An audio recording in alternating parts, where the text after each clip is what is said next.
Unselfish self-care. And I'm curious, let me know in the comments, how many times have you put off taking care of yourself, like doing the things that fill your soul, doing the things that keep you healthy and energized and happy? How many times do you on a daily basis put those things off because you're taking care of other people first? Yesterday, yeah. If you have kids, if you're running a business, if you've got a team, if you've got a full booked schedule, I hear all the time people skipping meals, people forgetting to drink, people forgetting to go to the bathroom. And that's not even like the real self-care stuff. That's just like basic human needs. If we're not taking care of our basic human needs, then how the heck are we ever going to get to the real stuff? How are we going to get to the stuff that like goes beyond those basic human needs, goes beyond survival mode and goes into thriving? How are we ever going to thrive if we're barely thriving through our self-care? So some people are saying like yesterday, every day, getting more into the habit. That's good, Tammy. So the first thing I wanted to talk about is how we've got to start putting ourselves first, and it's not just about us. It's not just about us. And anytime you find yourself stressed, anytime you find yourself not in a place of thriving, like you're more in a place of survival, it's typically, not 100% of the time, but it's typically because that's being selfish. And I know it sounds kind of hard to hear, and it's kind of hard for me to think about too if I ever get into those places. But that's the selfish point, because you cannot give from an empty cup. And I know you've heard that millions of times. This is a reminder for you. You cannot give from an empty cup. You cannot even give from a full cup. You've got to give from an overflowing cup. If you got a full cup, that's like barely surviving. You got to give from an overflowing cup. So you've got to stay in this place of overflowing. And how are you going to do that? How are you going to stay in a place of overflowing continuously throughout the day and every day of your life?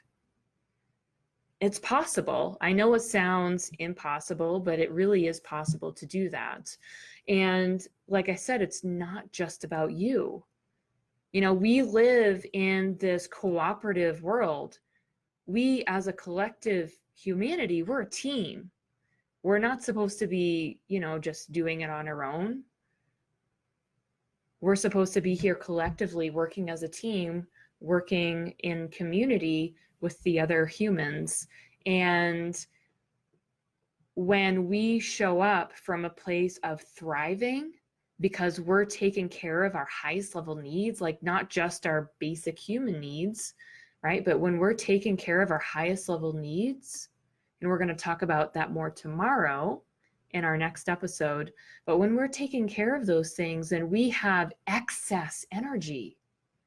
And this excess energy doesn't come from coffee. It doesn't come from excess sleep, although that can contribute to it. This excess energy goes beyond what we put into or do to our physical bodies. It's the way that we show up for ourselves. I love to think about the way we care for ourselves as, think about how you would care for like a 5-year-old child.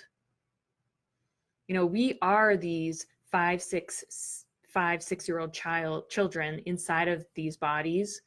We're really running from that place. And we have a lot of experiences and maturity to make it feel like we're older, but we're really just these 5, 6, 7-year-old children inside these giant bodies. And how does a 5-year-old deserve to be treated? So when you are truly taking care of your highest level needs, meaning stop putting out the fires and start investing more time and resources into yourself, God's greatest creation of all time, think who thrives because of that. Think who benefits because of that work that you're doing for yourself. Because you're making yourself a priority, you're also making your children a priority. You're also making your spouse a priority. You're also making your clients a priority, your team members, your partners. You're also making your, people on the street a priority. By making you a priority, you're making everybody else a priority too. And so if you ever get into that place, throughout the day, and you find yourself saying, oh, I got to take this call first, or, oh, I got to respond to this email first, you're doing them a disservice, because you're servicing from a place of debt, inner debt, or you need to be replenished. Blanking on that particular word, but you're servicing from a place of depletion. That's the word that I was looking for. So the first step to doing this, it all sounds great, right? Of course, we can't serve from an empty cup. We can't pour from an empty cup. So what do we do about that? Well, the first thing is to make sure that you can adjust your beliefs. And think right now, do I really believe, just look at your behaviors. Now, just a side note here, whenever you are assessing your inner world, your belief systems, don't look to your thoughts, because your thoughts will not be congruent with your beliefs most of the time. Consciously, you deserve it. But do you really believe it? And whether or not you believe it based on your actions. And you may have a feeling. Your thoughts can think whatever they want, but your thoughts often lie. So it's really good to look at other indicators to show, have I really shifted this?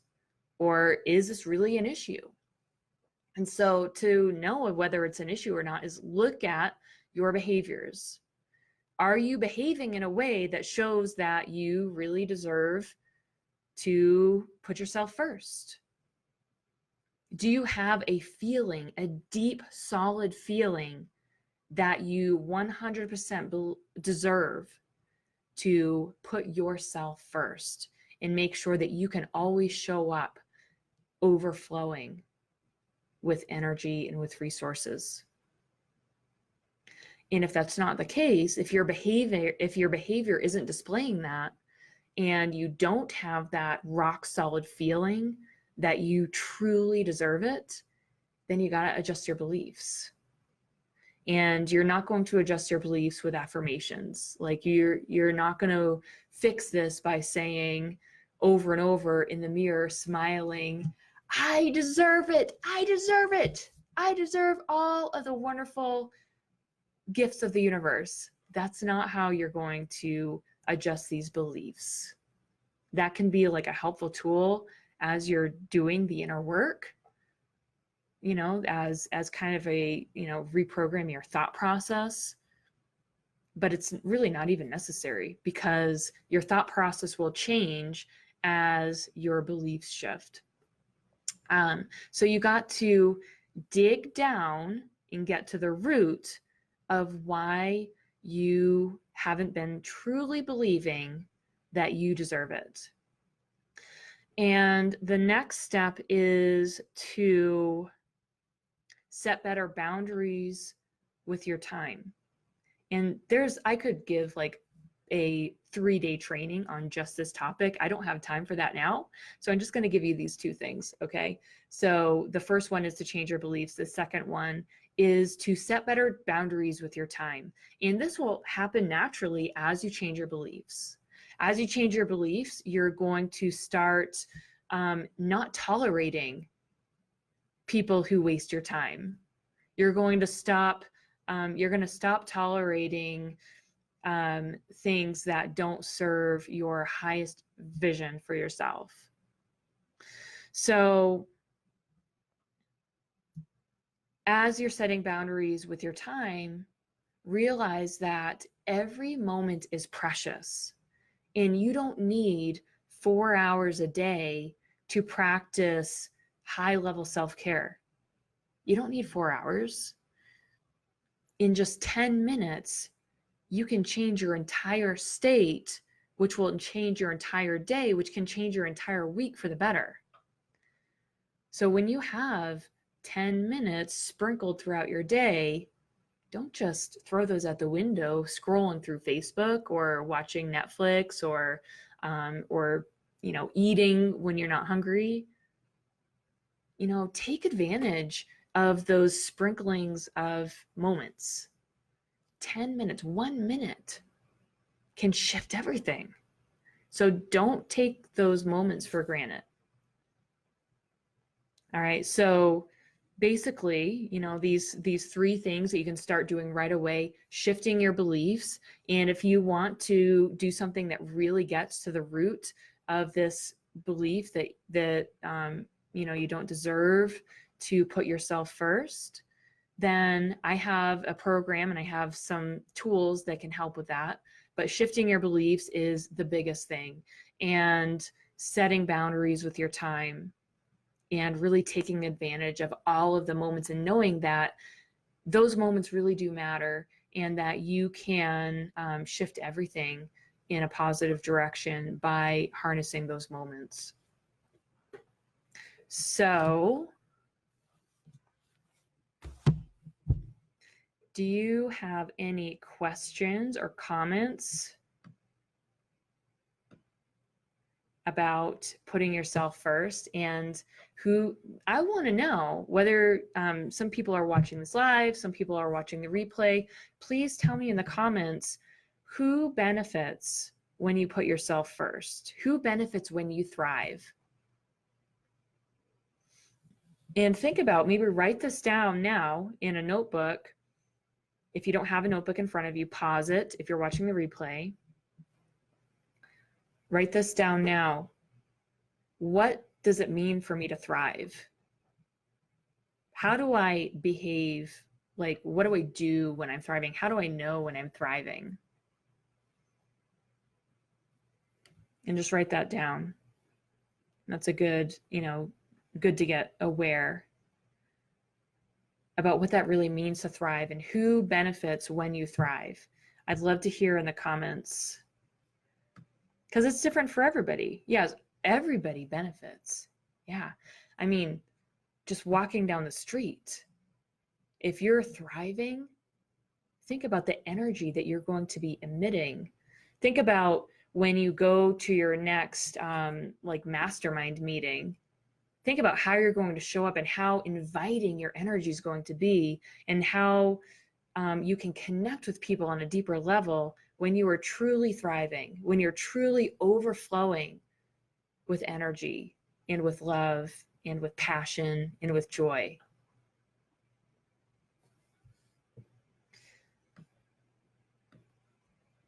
Yeah, everybody. So think about now, this evening, think about some specific people, because when you get really specific with this, it's going to hit you in a new way. And for some of you, it might be like a punch in the gut. Like, think about your children or your spouse, and think specifically about how they thrive when you're thriving. And I want to be careful with the way that I say that, because you're not responsible with them, but they do benefit when you're thriving. Your relationship. And it's not really about the other person either, but it's about the relationship. It's about how you show up in the relationship. It's about how you listen. It's about how you receive. It's about how you respond.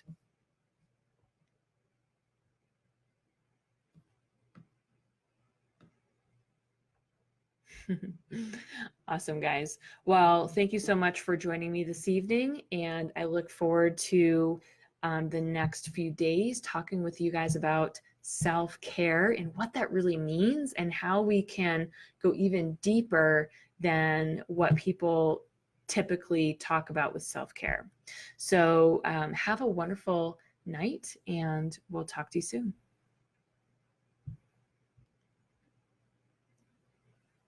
Oh, I was just about to end this, but I just wanted to say real quick. So if you do want to go forward and look a little bit deeper into your beliefs, and this is something that you really want to change, then let me know. You can send me a message or comment here, and we can talk about some next steps towards doing that so that you can get back on track and get to a place where you really truly do know that you deserve to thrive and beyond.